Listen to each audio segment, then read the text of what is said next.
Assalamualaikum warahmatullahi wabarakatuh. Bapak Ibu dosen penguji yang saya hormati, serta seluruh dosen di UIN Maulana Ahmad Ibrahim Malang yang saya hormati. Perkenalkan, nama saya Acep Rahman Maulana dengan NIM 2501191111667. Mahasiswa PPG Batch 3 tahun 2025 di LPTK UIN Maulana Malik Ibrahim Malang dengan program studi Pendidikan Agama Islam. Saya akan melaksanakan video praktek pembelajaran yang akan dilaksanakan di kelas 12-2 SMA Kesatria Nusantara Padaherang, Kabupaten Pangandaran, dengan tema ketentuan fikih mawaris di masyarakat yang sesuai dengan syariat Islam, yang akan dilaksanakan pada tanggal 9 Oktober 2025. Semoga kegiatan praktik video pembelajaran ini berjalan dengan lancar. Selamat menyaksikan.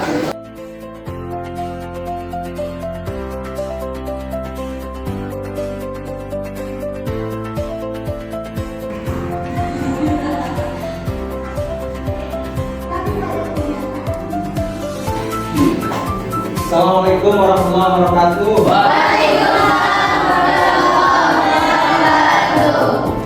Silakan mungkin berdoa dulu.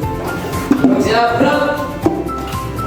Mengawali pembelajaran pada hari ini berdoa adalah ngaji masing-masing. Berdoa dimulai. Berdoa selesai. Istirahat di tempat. Gerak.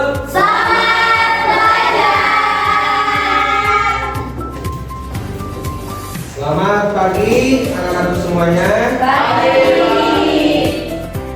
Alhamdulillah kita pada pagi hari ini bisa bertatap muka untuk melanjutkan pelajaran yang minggu kemarin telah kita bahas, bahwasanya pada pertemuan kali ini kita akan membahas materi tentang ketentuan fikih mawaris di masyarakat sesuai syariat Islam.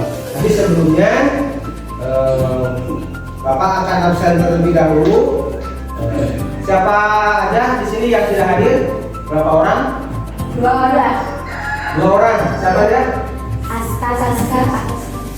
Aska dan Sipa.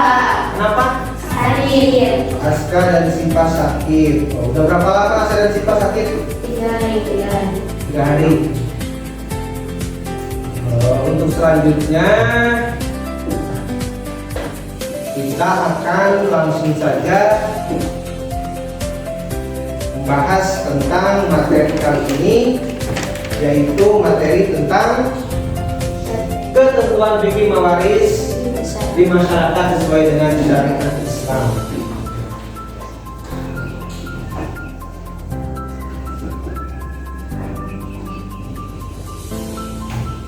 Silakan anak-anakku semuanya lihat gambar di depan ini. Kira-kira gambar ini menggambarkan tentang apa? Dengan ekspresi wajah, ekspresi mata. Gimana? Pembagian warisan. Pembagian warisan. Kenapa itu matanya melotot? Bertengkar karena apa? Saling berebut harta waris.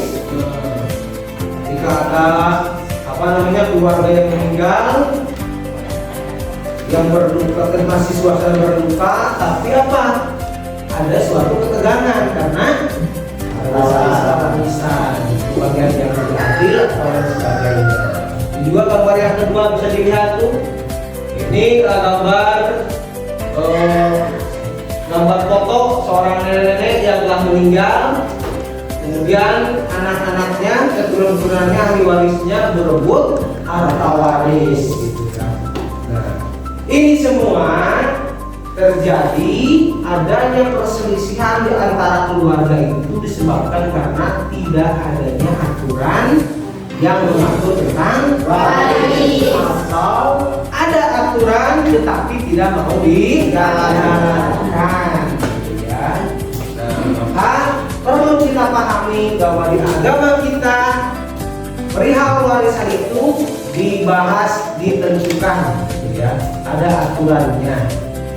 Jadi ini untuk apa? Untuk meminimalisir perselisihan seperti ini. Lanjut. Nah, sehingga perlu kita pahami bersama untuk meminimalisir konflik yang terjadi dalam keluarga. Nah, perlu kita pahami tentang aturan-aturan dalam Islam mengenai pembagian harta waris. Bagaimana dalam tujuan pembelajaran kali ini? Yang pertama yaitu peserta didik dapat mengidentifikasi dalil-dalil naqli Al-Quran dan hadis tentang pewarisan dalam Islam. Yang kedua, peserta didik dapat menjelaskan sebab-sebab terjadinya pewarisan dan mengklasifikasi penghalang-penghalang pewarisan. Yang ketiga, peserta didik dapat mengidentifikasi macam-macam ahli waris, ashabul furud, asobah, dan dzawil arham secara umum. Dan yang keempat, peserta didik dapat menyelesaikan studi kasus pembagian harta warisan secara sistematis berdasarkan ketentuan syariat Islam.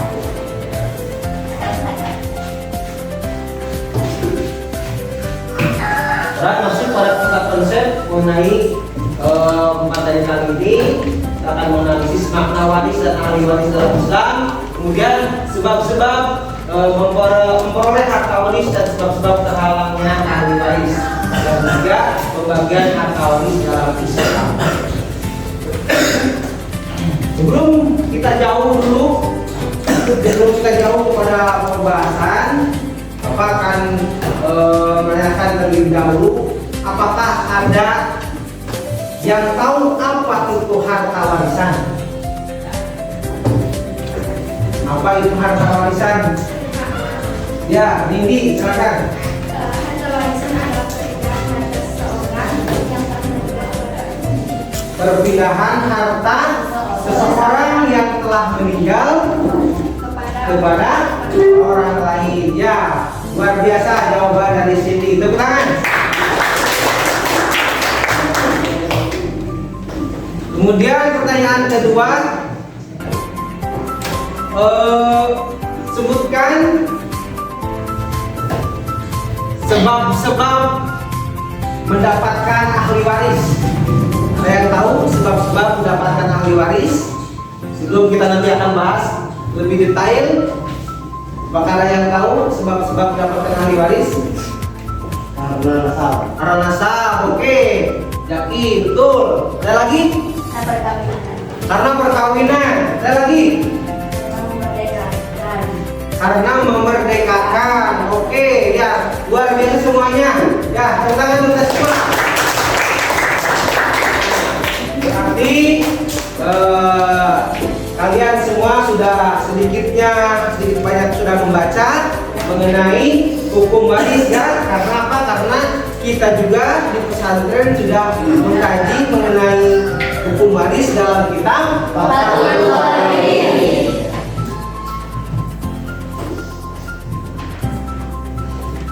Lanjut. Tadi tentang pengertian ahli waris, ilmu waris atau farqih dalam Islam. Menurut bahasa itu warisa yarisu irsan, artinya berpindahnya harta seseorang yang telah meninggal kepada yang lain. Ya. Menurut istilah ilmu untuk mengetahui orang yang berhak menerima warisan, orang yang tidak dapat menerima warisan, kadar yang diterima oleh tiap-tiap waris dan cara pembagiannya. Jadi diatur secara detail siapa saja yang akan mendapat warisan dan siapa saja yang tidak akan mendapat warisan. Gitu ya. Dan juga diatur berapa nih si A berapa, si B berapa, itu diatur.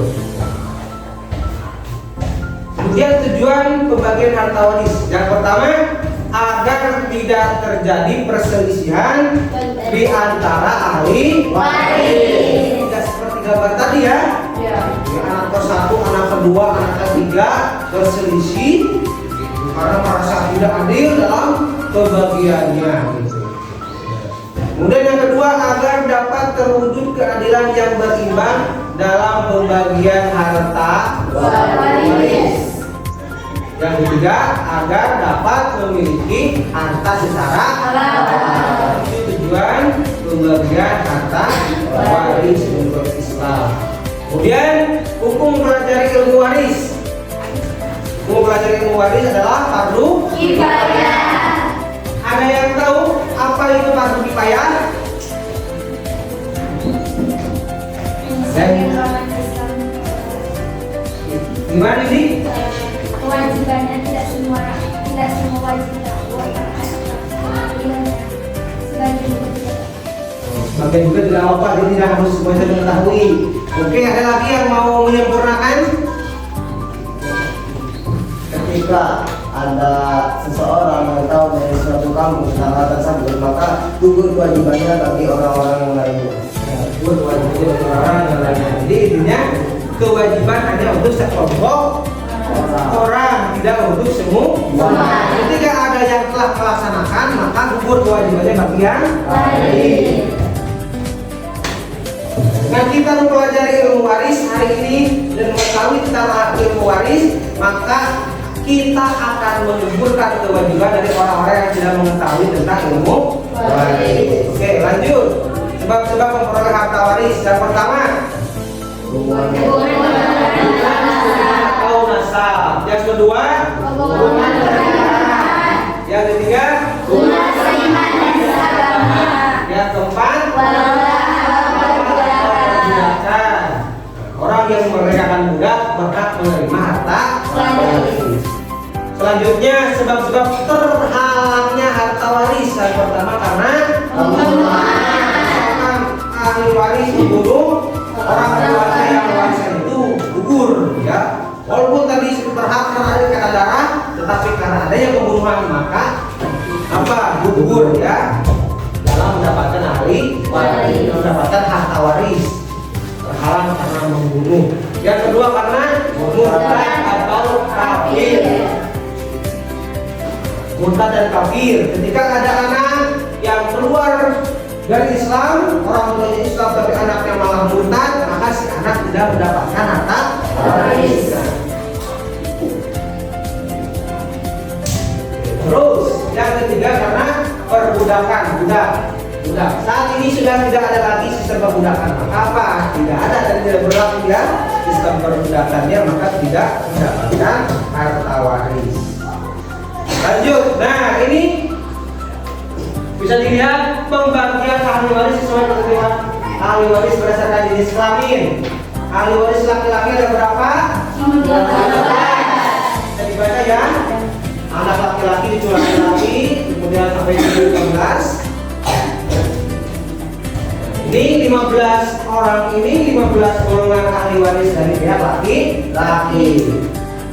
Kemudian ahli waris dari pihak perempuan hanya 10. Jadi totalnya berapa?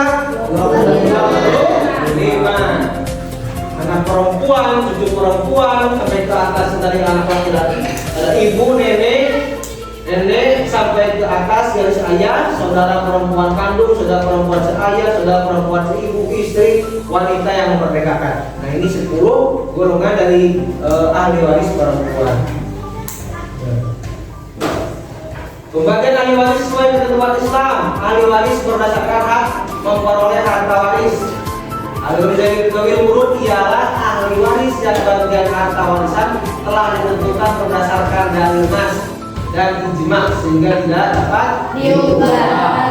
Zawil Murud gitu ya. Kemudian ahli waris dari Zawil Murud ini yang tadi tertera dalam Al-Quran surah An-Nisa. Yang kedua ada ahli waris asobah, artinya ahli waris yang memperoleh bagian warisan apabila ada sisa. Ahli waris yang ketiga ahli waris mahjub adalah ahli waris yang tertutupi haknya untuk memperoleh bagian warisan oleh ahli waris lain. Yang keempat, ahli waris dari haram adalah ahli waris yang sudah jauh hubungannya dengan orang yang meninggal dunia. Misalkan apa? Anak, paman gitu ya, kan jauh gitu. Kemudian lagi bisa lagi karena apa? Karena jauh sehingga tertutupi oleh misalkan cucu itu akan tertutupi oleh bapaknya, oleh anaknya gitu ya, anak dari si mayit. Kemudian, nah ini yang perlu kita ketahui sebagai kunci dari mempelajari ilmu waris yang nanti akan kita bahas, selesaikan kasusnya mengenai pembagian ahli waris yang terjadi di masyarakat. Setengah untuk suami jika istri meninggal tidak mempunyai anak. Ada 1/4, 1/8 gitu. Nanti bisa dilihat ya dengan materi yang sama Basel. Biar lebih jelasnya kita akan percepat saja. Silakan diamati di depan. Ada 1/2 untuk siapa saja, 1/4 untuk siapa saja, 1/8 untuk siapa saja. Lanjut, ada 1/3 untuk ibu yang meninggal ibu jika yang meninggal tidak meninggalkan anak atau saudara perempuan. Kemudian 2/8 dan seterusnya. Ada 2/3 juga. Kemudian ada 1/6. Ini bagian 1/6 lumayan banyak. Ada 5 orang untuk yang mendapatkan 1/6. Kemudian ini adalah asobah. Asobah itu tadi apa namanya? Sisa. Anak laki-laki atau cucu laki-laki terus ke bawah. Kemudian bapak, kakek terus ke atas. Kalau masih ada. Kemudian saudara laki-laki sekandung sebapak, anak saudara laki-laki, paman sekandung atau sebapak, anak laki-laki paman sekandung atau sebapak. Kemudian asobah bil goir. Asobah bil goir ini maksudnya adalah menjadi asobah karena pihak lain. Itu anak perempuan jika dengan anak laki-laki, cucu perempuan jika dengan cucu laki-laki, saudara perempuan kandung jika dengan saudara laki-laki kandung, saudara perempuan sebapak jika dengan saudara laki-laki sebapak. Itu asobah bil goir. Kemudian asobah ma'al goir bisa dibaca ya. Kemudian cara menghitung ahli waris ini yang perlu kita pahami untuk nanti penyelesaian kasus. Yang pertama, teman-teman sebelum pembagian harta waris, potong dulu harta warisan untuk biaya mengurus jenazah. Yang kedua, menaikkan wasiat. Nah, wasiat yang tadi seperti halnya yang meninggal dunia, meninggalkan anak yang murtad, itu bisa dengan wasiat. Asalkan apa? Tidak lebih dari 1/3. Dan yang ketiga, membayar utang. Dulu utang si mayit. Yang keempat, membayar zakat. Agar apa? Agar harta warisan sudah suci, sehingga tidak tergabung dengan harta yang tidak halal, harta milik orang lain. Maka harus dibayar dulu zakatnya. Kemudian menentukan jumlah ahli waris, menentukan rincian dan jumlah harta waris, menentukan KPK, kelipatan keluarga kecil. Kita belajar matematika lagi ya, menentukan KPK. Kemudian yang kelima, menentukan bagian masing-masing ahli waris.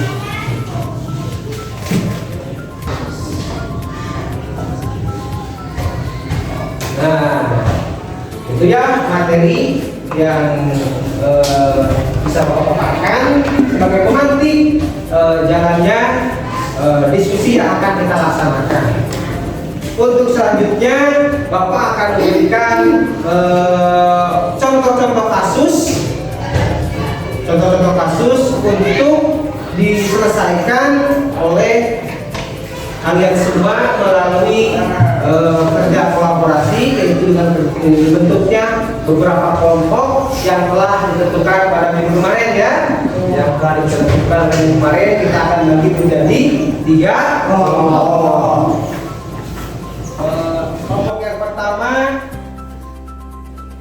diberikan soal bahwa mayit meninggal mempunyai harta warisan 100 juta rupiah dengan meninggalkan ahli waris. Yang pertama ada suami, ibu, 1 anak perempuan dan 1 anak laki-laki. Kemudian kelompok kedua diberi contoh kasus untuk dipecahkan, yaitu dengan mayit meninggalkan harta warisan 1 juta rupiah dengan meninggalkan ahli waris, istri, ayah, 1 saudara laki-laki sekandung, dan 2 anak laki-laki. Kemudian kelompok 3 diberi soal untuk menyelesaikan kasus mayit meninggal mempunyai harta warisan 100 juta rupiah dengan meninggalkan ahli waris, istri, ayah, anak perempuan, dan 3 anak laki-laki.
Baik anak-anak, setelah tadi masing-masing kelompok kita berdiskusi untuk menyelesaikan kasus. Nah, setelah tadi kalian berdiskusi dengan kelompok untuk memecahkan contoh kasus ini, maka sekarang dipersilakan untuk mempresentasikan hasil temuan, hasil diskusi dengan teman-temannya. Itu ya. Baik, Bapak persilakan untuk kelompok 1, kelompok 2, dan kelompok 3 secara berurutan nanti maju ke depan untuk mempresentasikan hasil kerja kelompoknya. Ya, silakan. Assalamualaikum warahmatullahi wabarakatuh. Waalaikumsalam warahmatullahi wabarakatuh. Perkenalkan, kami di sini dari kelompok 2 akan mempresentasikan hasil kerja kelompok kami yang akan dijelaskan oleh rekan-rekan saya. Silakan. Simulasi yang dipilih istri, ayah, 1 saudara laki-laki sekandung, 2 anak laki-laki. Alat perlengkapan yang digunakan, kalkulator, karton, alat tulis. Langkah-langkah yang dilakukan: 1. Menentukan presentasi harta waris kepada ahli waris Zawil Furud. Yang kedua, menentukan KPK dari Zawil Furud. Yang ketiga, menentukan bagian masing. Baik, saudara, di sini kita melihat bahwa warisan yang diberikan oleh orang yang maut atau orang yang meninggal itu ada 100 juta. Nah, ahli waris di sini ada 4 orang atau ada 5 orang. Yang pertama ada istri, ayah, 1 saudara laki-laki sekandung, dan 2 anak laki-laki sekandung. Nah, di sini kita lihat dulu mana yang menjadi Zawil Furud. Nah, setelah kami teliti, ternyata ada 2 ahli furud di sini. Yang pertama ada istri dan yang kedua ada ayah. Nah, lalu yang seterusnya yaitu cari berapa persen dari ayah dan berapa persen dari ibu. Di sini kami telah mencari, dan istri itu mendapatkan 1/8 dan ayah itu mendapatkan 1/6. Setelah itu apa yang akan kita lakukan? Setelah itu kita mencari KPK dari keduanya. Nah, di sini kita mencari KPA dari 8 dan 6. Nah, kami mencari dan KPK tersebut adalah 24. Di mana hasil 3 ini? Hasil 3 ini dapat kita cari ketika 24 dibagi 8 lalu dikali 1. Nah, itu hasilnya adalah 3. Begitu pula dengan 4. Di mana kita bisa cari 4? 4 itu kita dapatkan ketika 24 dibagi 6 dikali 1, maka akan jadi 4. Nah, Dengan kata lain, KPK dari keseluruhan ini, istri mendapatkan 3/24 dan ayah mendapatkan 4/24 atau 1/6 juga bisa. Nah, di sini kita langsung jumlahkan saja. Istri 3/24 dikali 100 juta. Nah, hasilnya itu 12.500.000. Begitu pula dengan ayah dikali 100 juta menjadi 16.600.000. Nah, mengapa di sini kami sebutkan saudara laki-laki tidak mendapatkan warisan? Karena setelah kami teliti lagi dari apa yang telah kami lakukan dan kami cari, ternyata saudara laki-laki sekandung itu terhijab oleh anak laki-laki. Karena kebetulan di sini ada 2 anak laki-laki. Jadi langsung saja di sini sisanya itu jadi hak milik Dawil Asobah.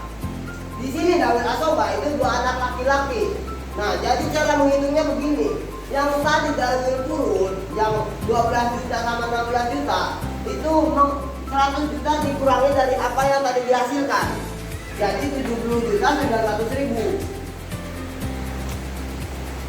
Karena ada 2 anak laki-laki, jadi di sini dibagi 2. Jadi 35.450.000. Tambah segitu saja. Selanjutnya, refleksi kelompok. Apa tantangan yang kelompokmu hadapi saat menyelesaikan kasus ini? Jawabannya, tantangan kami adalah kami harus berpikir kritis dan telaten dalam menghitung warisan. Yang kedua, nilai-nilai apa yang kalian pelajari dari kegiatan ini? Jawabannya, nilai kebersamaan. Yang ketiga, bagaimana kalian akan menerapkan nilai empati dan gotong royong dalam kehidupan nyata? Jawabannya yaitu dengan cara menolong orang-orang yang belum tahu tentang warisan. Sekian dari kelompok 2.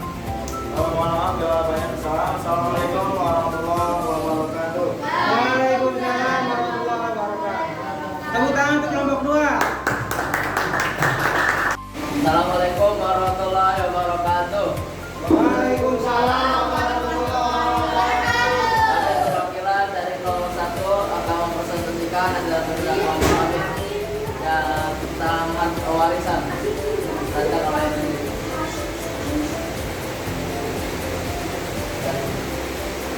Jenis simulasi yang dipilih suami, ibu, 1 anak perempuan dan anak laki-laki. Alat atau perlengkapan yang digunakan kalkulator, spidol, dan karton. Yang langkah yang kami lakukan, yang pertama menentukan persentase harta waris kepada ahli waris dan zawil furud. Yang kedua menentukan KPK dari zawil furud.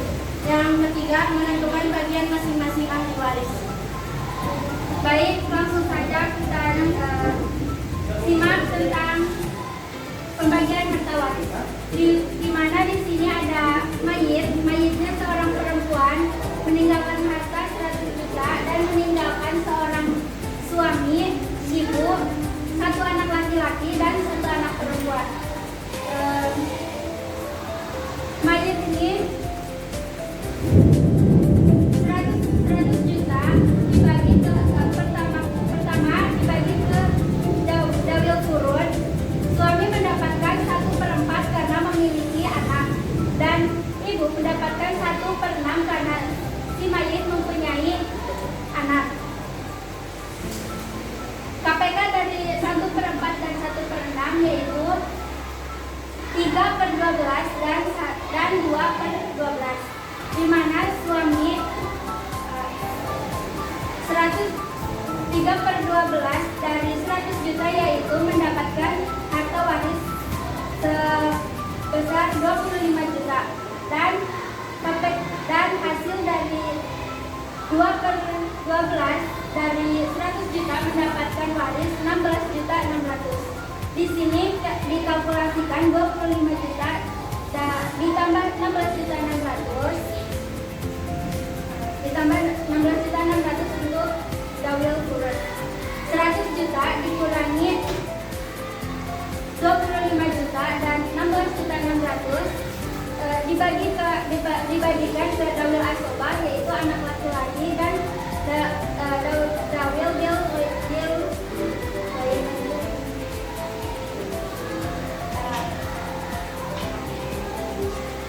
dari suami dan ibunya dibagikan ke anak laki-laki mendapat kisaran anak laki-laki mendapatkan 38.932 dari 100 juta. Terus anak perempuan mendapatkan 19.466.000 dari 100 juta.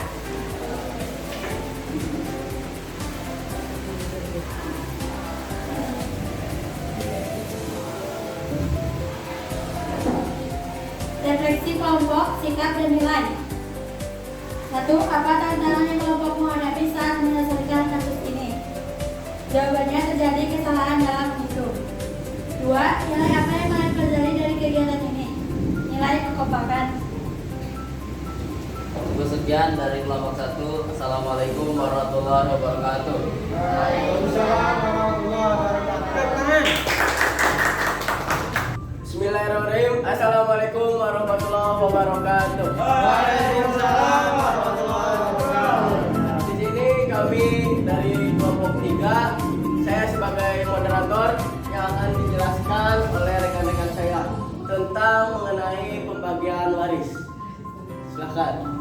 Jenis simulasi yang dipilih yaitu mayit meninggal punya harta warisan 100 juta rupiah dengan meninggalkan ahli waris, istri, ayah, 1 anak perempuan, 3 anak laki-laki. Alat atau perlengkapan yang digunakan kalkulator, spidol, dan karton. Langkah-langkah yang dilakukan: yang pertama, mengetahui bagian-bagian pada ahli waris. Yang kedua, menghitung pada setiap bagian-bagian pada ahli waris. Ya, bisa dilihat di sini. Oke, jelaskan.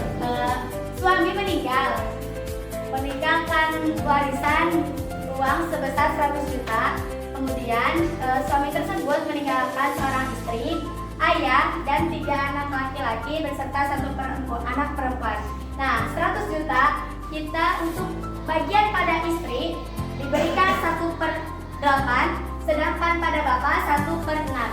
Nah, KPK dari 1/6 dan 1/8 adalah untuk 1/8 yaitu 3/24, sedangkan untuk bapak 4/24. Sehingga 100 juta dibagi 3/24 yaitu mendapatkan 12.500.000 dan 100 juta dibagi 4/24 mendapatkan 17 juta rupiah. Nah, dari 17 juta ditambahkan 12.500.000 menghasilkan 29.500.000. Lalu 100 juta dikurangi 29.500.000 agar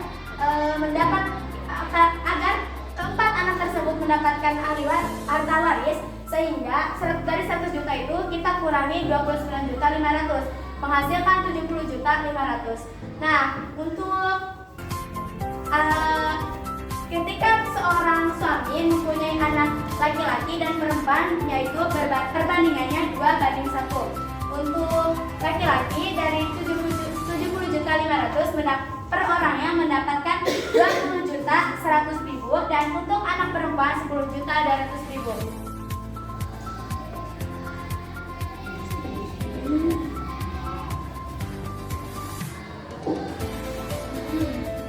Lalu untuk refleksi kelompok, yang pertama, apa tantangan yang kelompokmu hadapi saat menyelesaikan kasus ini?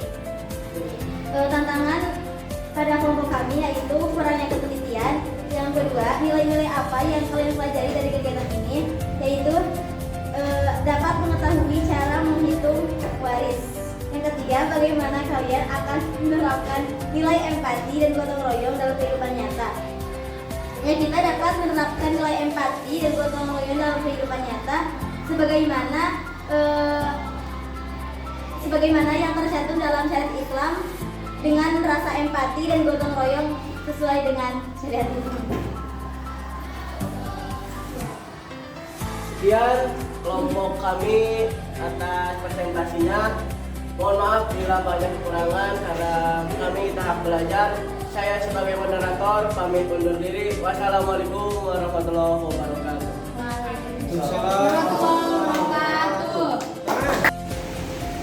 Terima kasih kepada anak-anak semuanya yang telah mempresentasikan hasil kerja kelompoknya mengenai penyelesaian kasus yang menjadi persoalan dalam pembagian ahli waris. Tadi masing-masing kelompok dengan kasus yang berbeda, alhamdulillah bisa diselesaikan dengan maksimal oleh kelompok yang masing-masing. Tepuk tangan untuk kita semua. Selanjutnya Bapak akan sedikit mengulas mengenai apa yang telah tadi semuanya presentasikan, bahwa ada beberapa catatan mengenai hasil kerja kelompok tadi. Yang pertama, dalam pemaparan pembagian ahli waris tadi ada sedikit kekurangan dalam hal si A berapa, si B berapa dalam pembagiannya gitu ya. Misalkan si A mendapatkan 1/3 itu karena apa? Nah, si B mendapatkan 1/6 itu karena apa? Nah, seperti itu contohnya. Jadi ada sedikit kurang, tapi luar biasa.